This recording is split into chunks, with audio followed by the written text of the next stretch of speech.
ഈ പാത്രത്തിലേക്ക് കിളികിലാക്കിളിങ്ങനെ ഇട്ടുന്ന കാണുമ്പോൾ നിങ്ങൾ വിചാരിക്കും എന്താ കടയിൽ ഇപ്പോൾ കപ്പലണ്ടി കച്ചവടം തുടങ്ങിയാന്ന്. ഇല്ലടോ, ഇതേ ഇന്ന് ശനിയാഴ്ച ചെയ്തുകൊണ്ട് കച്ചവടം കുറച്ച് മോശമായിരുന്നു. അപ്പോൾ രാവിലത്തെ കടലക്കറി കുറച്ച് അധികം തന്നെ ബാക്കി വന്ന്. അപ്പം ഞാൻ വിചാരിച്ചത് എന്ത് ചെയ്യും, ഞാൻ എന്ത് ചെയ്യുമെന്നറിയാമോ, ആ കടലയൊക്കെ കഴുകി അതിൻ്റെ മസാല കളഞ്ഞെടുത്തപ്പോൾ എൻ്റെ അനിയത്തി എടുത്ത് വയ്ക്ക് പറഞ്ഞേ, എടോ ഇതും കൊണ്ട് ഉള്ളിമുളക് ഉണ്ടാക്കുക, അപ്പോൾ വൈകുന്നേരം വല്ല കഞ്ഞി ഉണ്ടാക്കിയിട്ട് കടല ഉള്ളിമുളകും കൂട്ടി കഴിക്കാമല്ലോ, അപ്പോൾ അവക്കും കൊണ്ടുപോവാം എനിക്ക് കൊടുക്കാമല്ലോ വിചാരിച്ചിട്ടാണ്. അപ്പം ഞാൻ പറഞ്ഞേ, ഈ ഉള്ളിമുളകൊക്കെ എല്ലാവർക്കും അറിയാടി, എന്തെങ്കിലും വെറൈറ്റി ഉണ്ടാക്കി കാണിച്ചു കൊടുത്താലല്ലേ അവർ ഇതേപോലെയൊക്കെ കടലയൊക്കെ വീട്ടിൽ വാക്ക് തന്നെയാണെങ്കിൽ ഉണ്ടാക്കുകയുള്ളൂ എന്നും പറഞ്ഞിട്ടാണ് ഞാനിപ്പോൾ ഇത് ഉണ്ടാക്കാൻ തുടങ്ങിയത്.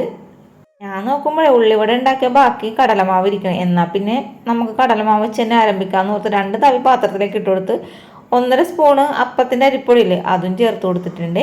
പിന്നെ ഇതിലേക്ക് ലേശം മഞ്ഞൾപ്പൊടിയും 1 സ്പൂൺ മുളക് പൊടി ഇട്ട് കൊടുത്ത്, പിന്നെ കടലേക്ക് വെള്ള വയറുവേദന എടുത്താൽ ഗ്യാസൊക്കെ കയറി എന്ന് വിചാരിച്ച് കുറച്ച് അയമോദകവും ചേർത്ത് കൊടുത്ത്, പിന്നെ ലേശം കായപ്പൊടി ഇട്ട് കൊടുത്തിട്ടുണ്ട്. ഇനി ഇതിലേക്ക് ചിക്കൻ മസാല ഒഴിവാക്കണ ഒരു പ്രശ്നവുമില്ല, നമ്മുടെ ടേസ്റ്റിന് വേണ്ടിയിട്ടാണ് ഞാൻ ചിക്കൻ മസാല ചേർക്കുന്നത്. ഇനി ഇതിലേക്ക് ലേശം ഉപ്പാണ് കേട്ടോ, ഉപ്പിട്ടിട്ടാണല്ലോ നമ്മൾ കടലക്കറി വെച്ചത്, അതുകൊണ്ടാണ് ലേശം മസാലക്ക് വേണ്ടിയിട്ട് ഇട്ട് കൊടുത്തുള്ളേ.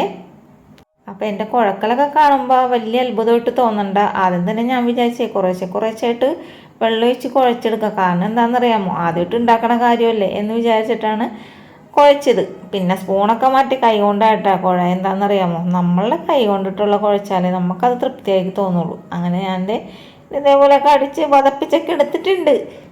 അപ്പം ഞാൻ പറഞ്ഞു വന്നെന്ന് വെച്ചാൽ മാവൊക്കെ അതേ കുഴക്കുമ്പോൾ ഈ ഒരു പരുവം, ഈ വിട്ടത് ഇതേപോലെയൊക്കെ വന്ന പരുവില്ലേ അതേപോലെയൊക്കെ ആക്കണമെന്നാണ് ഞാൻ പറഞ്ഞു വന്നത്.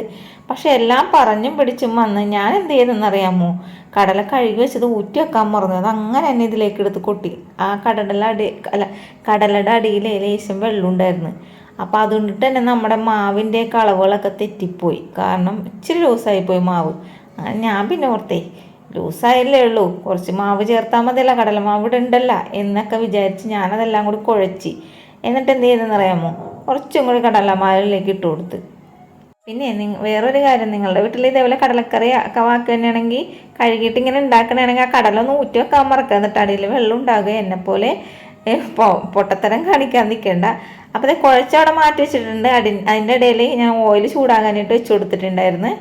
അങ്ങനെ ഞാൻ എന്ത് ചെയ്തെന്നറിയാമോ, എണ്ണയൊക്കെ ചൂടായി കഴിഞ്ഞപ്പോൾ ഇത് ഓരോന്ന് ഇട്ട് കൊടുത്താലല്ലേ ഇങ്ങനെ വിട്ട് കിട്ടുള്ളൂ എന്നൊക്കെ വിചാരിച്ച് ഞാൻ ആദ്യം തന്നെ ഓരോന്നേക്ക് പിടിച്ചിട്ട് ഇട്ട് കൊടുത്ത്. അങ്ങനെ ഞാൻ കുറച്ച് കടലേക്ക് ഇട്ട് കൊടുത്തതിന് ശേഷം തിരിച്ചിട്ട് കൊടുത്തപ്പോൾ നമ്മളെ പറ്റിച്ച് കളഞ്ഞ്, കാരണം ഇത് നന്നായിട്ട് വിട്ട് അവിടെ ഇവിടെയൊക്കെ ആയിട്ട് കിട്ടിയിട്ടുണ്ട് കേട്ടോ. ഇനി ഞാൻ അടുത്ത പ്രാവശ്യം ഇടുമ്പോൾ നമുക്ക് ഇത് കൂട്ടി അങ്ങനെ ഇടാമെന്നൊക്കെ എൻ്റെ മനസ്സിൽ വിചാരിച്ചിട്ടാ. അങ്ങനെ കടല തിരിച്ചും മറിച്ച് ഇതേപോലെയൊക്കെ ഫ്രൈ ആക്കി എടുത്തിട്ടുണ്ട്. ഞാനിപ്പോൾ ഇത് പൊരിക്കുമ്പോഴേ ശരിക്കും പറഞ്ഞാൽ ഉത്സവപ്പാടത്ത് കോളിഫ്ലവർ പൊരിക്കണ ആ ഒരു അവസ്ഥയിലാണ് എനിക്ക് തോന്നുന്നുണ്ട്, കാരണം ആ ഒരു മണമൊക്കെയാണ് എനിക്ക് തോന്നിയത്. എന്താണെന്ന് വെച്ചാൽ കായപ്പൊടിയുടെയും അയമോദകത്തിൻ്റെയൊക്കെ മണമൊക്കെ വന്നിട്ട് നല്ല മണമുണ്ടായിരുന്നേ. പിന്നെ ഞാൻ ബാക്കിയുള്ള കടലയും കൂടി ഇതിലിട്ട് കൊടുത്തു. പിന്നെ ഞാൻ വിചാരിച്ചേ എന്നാൽ പിന്നെ ഓരോന്നോരോന്ന് എന്തിനാണ് അങ്ങോട്ട് വാരി ഇടാലാന്ന് ഓർത്ത് എല്ലാം കൂടെ അങ്ങോട്ട് വാരി ഇട്ട് കൊടുത്തിട്ടാ. പക്ഷേ ആദ്യം ഇട്ടത് തന്നെയായിരുന്നു ശരിയായിരുന്നു, രണ്ടാമത് വാരി ഇട്ട് കൊടുത്തപ്പോൾ ശരിക്കും പറഞ്ഞാലേ ഉള്ളിവട പോലെയൊക്കെ ആയിക്കിട്ടി. എന്ത് ചെയ്യാനാണ്, എൻ്റെ പൊട്ടത്തരം ചില സമയത്ത് ഇങ്ങനെയൊക്കെ ചെയ്ത് വെക്കും. പിന്നെ ഞാൻ കുറച്ച് കറിവേപ്പില ഇട്ട് കൊടുത്ത്, എന്നാലും കാണുമ്പോൾ ഒരു ഭംഗി ഉണ്ടാവുള്ളൂ എന്ന് ഓർത്ത് കറിവേപ്പിലേക്ക് ഇട്ടതിന് ശേഷം പിന്നെ ഊറ്റപ്പാത്രത്തിലേക്ക് ഞാൻ ഒന്നും കൂടി കോരി ഇടുന്നുണ്ട്. ഞാനിത് കോരി ഇട്ടപ്പോഴേ ശരിക്കും പറഞ്ഞാൽ ഓർത്തു ഇത് ഉണ്ടാക്കേണ്ടത്, കാരണം എന്താണെന്നറിയാമോ, കോരി ആ ചൂടോടുകൂടി പാത്രത്തിലേക്ക് ഇട്ടപ്പോൾ ബളുബളുവെന്നും പറഞ്ഞിട്ടുണ്ടായിരുന്നു വെച്ചാൽ. പക്ഷേ ഞാൻ കുറച്ച് നേരം കഴിഞ്ഞേ ചൂടൊക്കെ ആറി നോക്കിയപ്പോഴേ കിളിങ്ങണ്. അപ്പം എനിക്ക് മനസ്സിലായി ഇത് നമ്മൾ കപ്പലിൻ്റെയൊക്കെ കുറയ്ക്കണ പോലെ കുറച്ച് കഴിക്കാൻ പറ്റിയ സാധനം ഉണ്ടാന്ന് വിചാരിച്ച്. അങ്ങനെ ഞാൻ എന്ത് ചെയ്തെന്നറിയാമോ, കുറച്ച് എനിക്ക് കഴിക്കാനായിട്ട് പാത്രത്തിലൊക്കെ ഇട്ട് പിന്നെ ഒരു കട്ടൻ ചായ അതിൻ്റെ ഇടയിൽ ഉണ്ടാക്കി. ഞാൻ അപ്പുറത്തൊന്നും കഴിച്ചിട്ട് ഇപ്പോൾ വരാട്ടാ, ഇതിൻ്റെ അവസ്ഥയൊക്കെ ഞാൻ പറയാം. എൻ്റെ ആ കൊമ്പിട്ടുള്ള പിറക്കി തീറ്റയും അതേപോലെ തന്നെ തലയിട്ടാടെല്ലാം കാണുമ്പോൾ തന്നെ അറിയാൻ പറ്റുമല്ലോ, നല്ല സാധനമാണ്, അടിപൊളിയായിരുന്നു കേട്ടോ. അപ്പോൾ കട്ടൻ ചായയുടെ കൂടെയൊക്കെ കഴിക്കാൻ പറ്റും. ഇതേപോലെ കടലക്കറിയൊക്കെ ബാക്കി തന്നെയാണെങ്കിൽ നമ്മളത് ഫ്രിഡ്ജിലൊന്നും കയറ്റി വെക്കണ്ടാടോ, ഇതേപോലെ എന്തെങ്കിലും വൈകുന്നേരത്തേക്ക് കുറിക്കാൻ വേണ്ടിയിട്ടൊക്കെ ഉണ്ടാക്കാം. വെറൈറ്റി ആയിട്ട് നമ്മൾ എന്തെങ്കിലും കണ്ടുപിടിക്കുക, വെറൈറ്റി റെസിപ്പികൾ. അപ്പം ഞാനിപ്പോൾ ഒരു വെറൈറ്റി ആയിട്ടുള്ള റെസിപ്പി കണ്ടുപിടിച്ചാൽ എനിക്കൊരു അഭിമാനം തോന്നുന്നുണ്ട്.